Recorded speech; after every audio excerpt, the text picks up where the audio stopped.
Good morning, my dear students. So this is Giribabu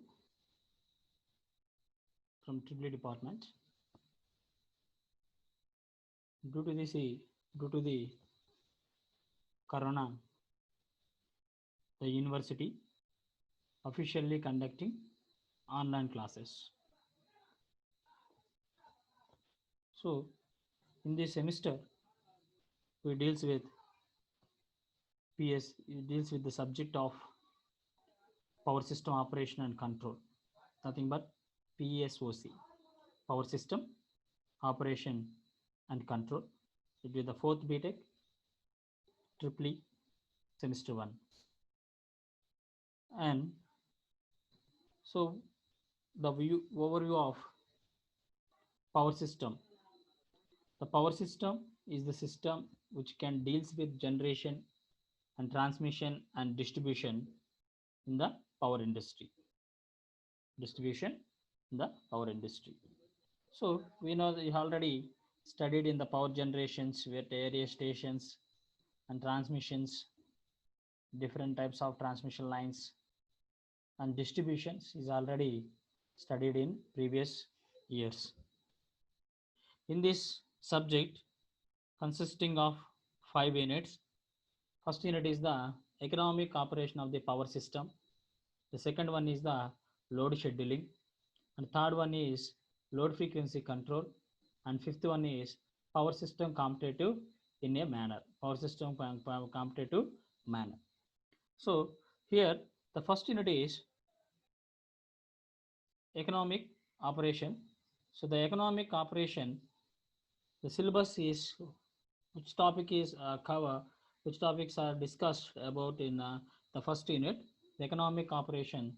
The syllabus is optimal operation of thermal power units, heat rate curve and cost curve, incremental product fuel and production cost, input and output characteristics, and optimum generation allocation with the line losses neglected, and optimum generation allocation including the effect of transmission line losses, effect of transmission line losses, and losses coefficients and general transmission line losses. For those are the first unit syllabus. So here we know that the power system is the system which can deals with the generation and transmission and distribution. Now start in the first unit is economic operation. So the economic operation means the power system which can be able, which can, the power system is the system which can deals with the power generation and transmission and distribution. Whenever the power system which can be able to deliver the electrical energy to the consumers or economical basis, based on the economical basis. So if the system which can be able to deliver the electrical energy to the consumers based on the economical basis. So the next one is the optimal operation of a generators. So optimal means the best one, optimal, the best one operation of the generators. The optimal operation involves three types. One is the economy of operation, the second one is the system security, and third one is the optimal releases of water at hydro generations. Those are involved, those are points are involved in the optimal operation of generators. So what is the main aim of economic operation in thermal power plant? The main aim of the economy of operation is to minimize the cost of generating real power at various stations while satisfying the losses and load. So you know that the economy of the main aim in the economy of operation is to minimize the cost of generating real power at various stations while satisfying the load and losses. Because of in the thermal power plant the fuel cost is very high compared to the hydro power plants. So in thermal plant to main aim to reduce the economy of operation is to minimize the cost of generating the real power. So in a hydropower plant, the fuel is by using the fuel is water. Here there is no cost of water. So here the main aim in this unit, the main aim to reduce the cost of generation of the thermal power plant. And And next point is economy of operation is predominant and determining the allocation of generating to the each stations or various system load levels. The economy operation predominated and determine the allocating of the generating of the each stations. And there are two problems. There are two problems in the power system. One is the unit commit. The first problem of the power system is the unit commitment. The second one is the load scheduling. So the economy of operation is also called as economic dispatch problem. Is also called as economic dispatch problem. There are in the power system occurring mainly two problems. One is the unit commitment problem, another one is the load scheduling. So what is meant by unit commitment? The unit commitment is required to select optimally out of the available generating sources to operate to meet the expected load and provide the specified margin of operating reservoir every specified of time. So the unit commitment means is nothing but to pre-dispatch. Unit commitment nothing but as a pre-dispatch. The unit commitment is required to the select optimally out of the available generating sources to meet to operate to meet the expected load and provide the specified margin of the operating reserve every specified of time. So in the unit commitment is a pre-dispatch. What is which one is the best select the optimally the best one. So available which coal is best out of the available generating sources to the operate to meet the expected load and a specified period of time is called as unit commitment. The second one is load scheduling or economic dispatch. So the load scheduling, it is economic dispatch or load scheduling. It is required to distributed load among the all the generating stations actually parallel with the system, such a manner to minimize the total cost of supplying to meet requirement of the system. You know that the power system are connected in a the power system power station generating connected in parallel with the system such manner. So the economical dispatch is required distributed load among the generating units actually parallel with the system, so to minimize the total cost of supplying minute to minute requirement of the system. So this is the load scheduling nothing but distribute load among all the generating sources, generating units nothing but actually the system is parallel, such manner as to minimize the total cost of supplying power, supplying the minute to minute requirement of the system. This is the economic operation of the power system. So the main aim of economic operation to reduce the or to raise a minimum to minimize the cost of generating real power at a various stations. It is called as economic dispatch problem. And there are in the power system there are two types of problems. One is the unit commitment, another one is the load scheduling. So unit commitment means unit commitment is required to select optimally available of generating source to the operate to meet the load and expected load and provide the specified margin here. So what are the sources available at generating sources and to generate the power to meet the expected load to meet the expected a specified a period of time is called as unit commitment. So the next one is scheduling. The second problem in the power system is scheduling. The in a load scheduling is nothing but economic dispatch. It is required to the distributed. It is required to distribute the load among the generating units because of the generating units are connected in parallel, such a manner to minimize the total cost of supplying power to meet the requirement of the system. This is the unit load scheduling. So and continue the next topic is sorry. So economic dispatch problem is really the solution of a large number of load flow problems, and the one which is optimal, that is a minimum cost of generations. The cost of generation is not a fixed for a particular load demand, but depends upon the constraints of the sources. So the cost of generation is not a fixed because of in thermal power plant. In thermal power plant, the coal is depends on market because of the rate is changing. That the coal cost of generation is not a fixed but a particular load demand, but depends upon the uh, operating constraints. Constraints nothing but limitation, limits, constraints of the source. Now discuss the system constraints. So the system constraints are basically, there are two types.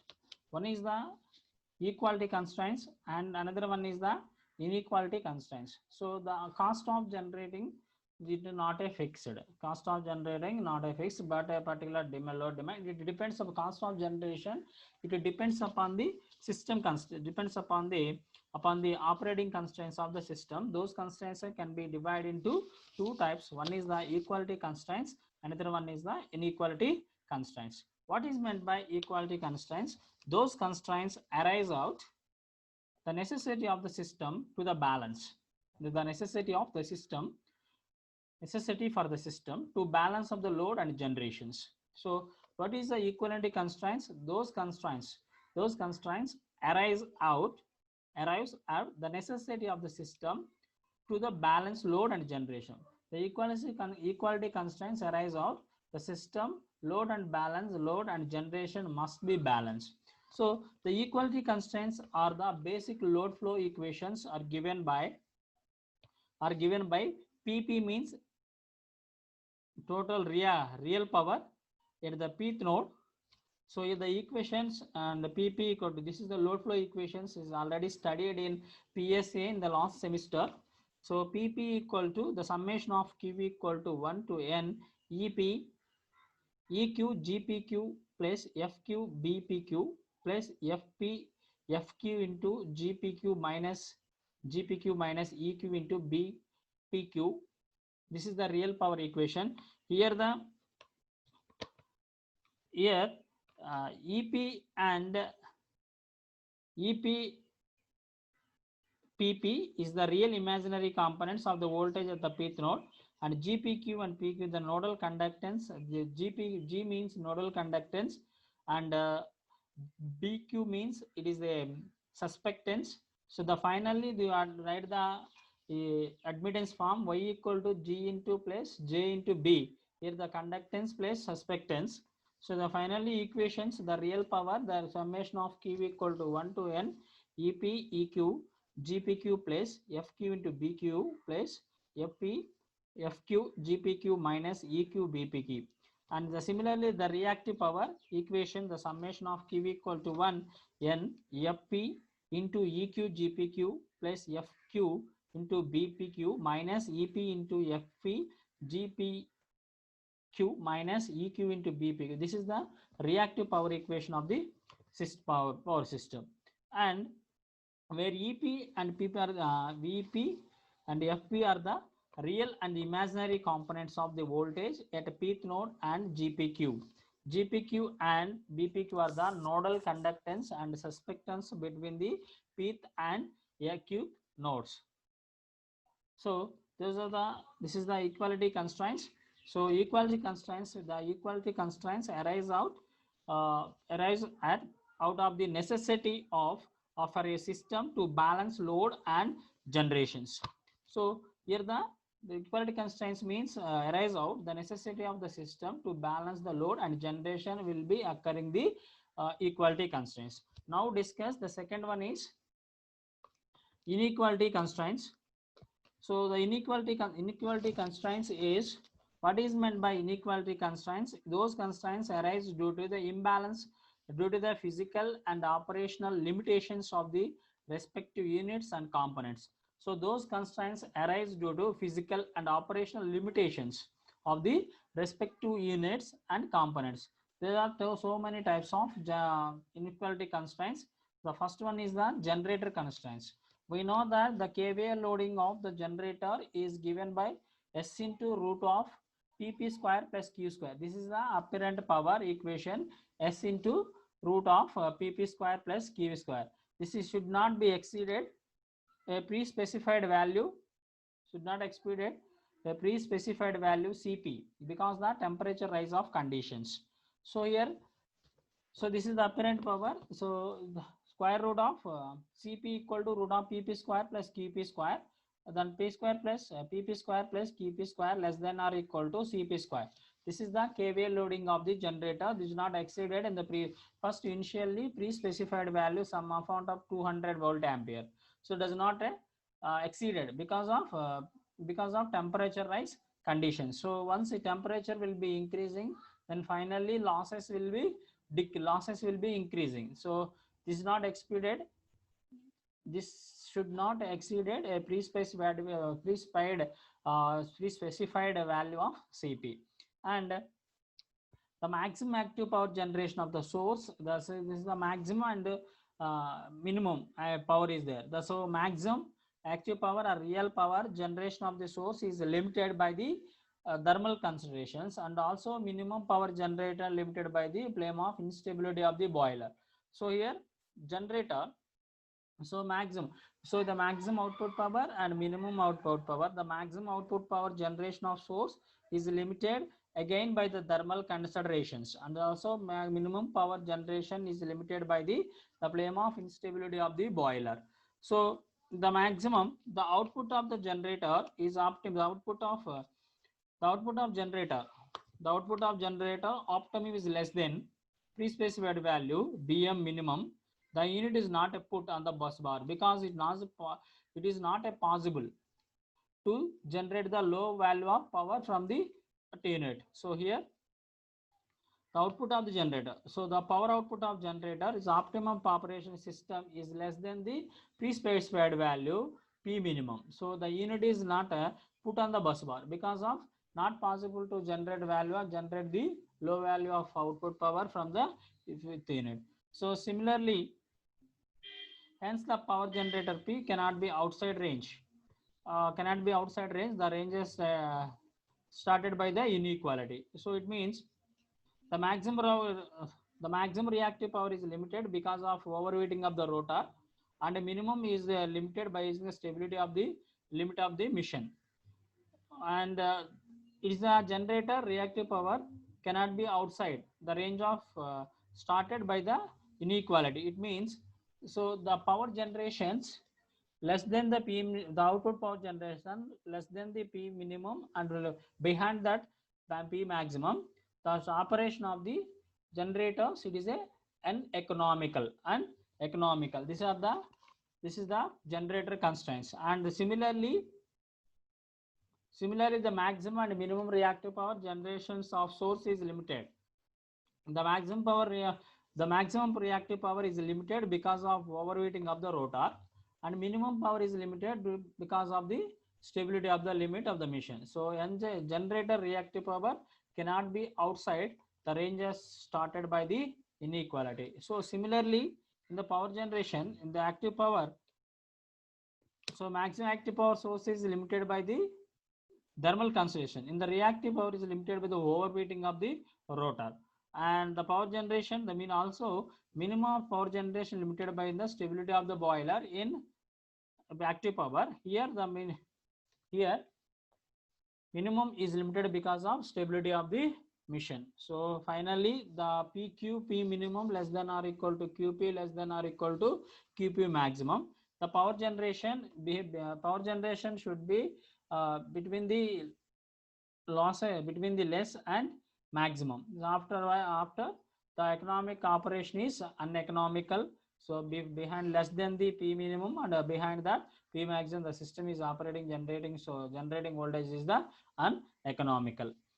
And the next one is voltage constraints. So the voltage constraint, it is essential that the voltage magnitude and phase angle at various nodes should be vary within certain limits. So constraints means nothing but limitations.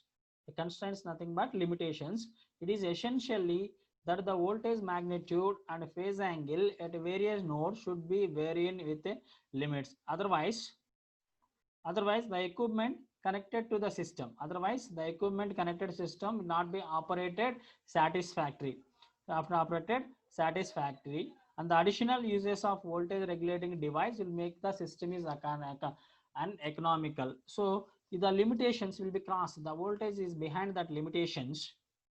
The system it does not operate satisfactory. And this is required for the additional voltage regulating device will make the system economical. So then we modulus of V minimum less than or equal to Vp less than or equal to Vp maximum, and this is the voltage magnitude constraints, and phase angle constraints delta SP minimum less than or equal to SP less than or equal to SP maximum. The normal operating the transmission line between the phase angle 35 to 45 degrees for a transient stability reason. So higher limit is imposed by an angle of delta, lower limit is assures a proper utilization transmission capacity. So then finally the voltage constraints and phase angle constraints Vp minimum less than or equal to modulus of Vp less than or equal to Vp maximum, and delta P minimum less than or equal to delta P less than or equal to delta P. The normal operating of the transmission line of the lies between 30 to 45 degrees for a transient stability reason. And next one, running spare capacity. Running spare capacity,